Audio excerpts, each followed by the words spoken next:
2016-аас 2020 оны засгийн газрын мөрийн хөтөлбөрт хүн амын дунд газар аваад байгаа илгэний өвчлөлийг бууруулах, урьдчилан сэргийлэх чиглэлээр арга хэмжээ авах зорилт туссан. За энэ хүрээнд элэг бүтэн Монгол хөтөлбөрийг хэрэгжүүлж эхэлсэн.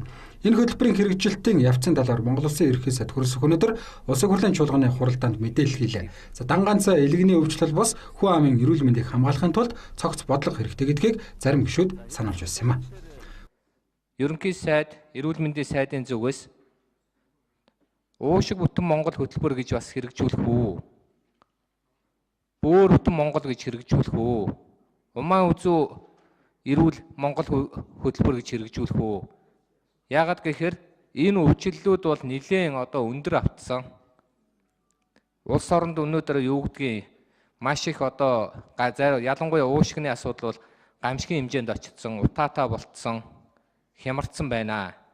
За амьсгалын замын өвчтний тухайд бол хүндрэлтэй асуудал байгааг ойлгож байгаа. Энэ бол ер нь бол эмнэлгийн амбулаторийн үзлэгт амьсгалын замын өвчин бол зөнхөлж байгаа. 100 мянган хүнд бол 456 амьсгалын замын өвчил оногдож байгаа.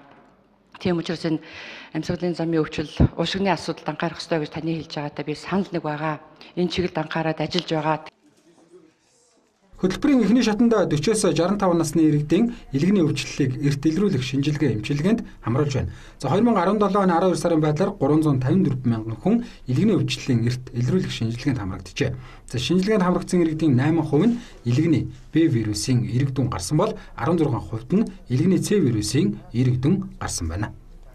Яг энэ хөтөлбөр хэрэгжилж эхэлснээр одоо өнөөдрийн байдлаар баг 2 дахь жилдээ орж байна тийм ээ. Энэ хөтөлбөр хэрэгжиж эхэлснээр өмнө нь гарч ирсэн шар өвчний өвчлөл, илгэний хавдрын өвчлөл ер нь ямар хэмжээгээр бууруу, эрэг үр дүн авчирж гэнэ үгүй юу? Энэ талаар хийсэн судалгаа бас тоо баримт мэдээ байвал нэг сонсъё гэж бодож байна. Дэлхийн эрүүл мэндийн байгууллагатай хамтран 14 онд хийсэн тооцоолоор манай улсад гепатитын В, С вирусын архаг өвчтөй халдвартай 400 мянган хүн байна гэсэн ийм тооцоо судалгаа гарсан.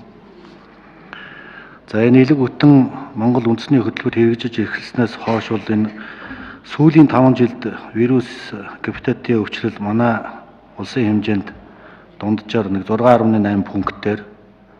За үүний дотор одоо гепатитын А вирусын цочмог халдвар 10 мянган хүн ам дотомд 5.3 пунктээр.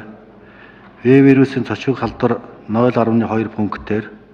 С вирусын цочмог халдварт 0.6 пунктээр тус буурсан ийм үзүүлэлт гарсан байна.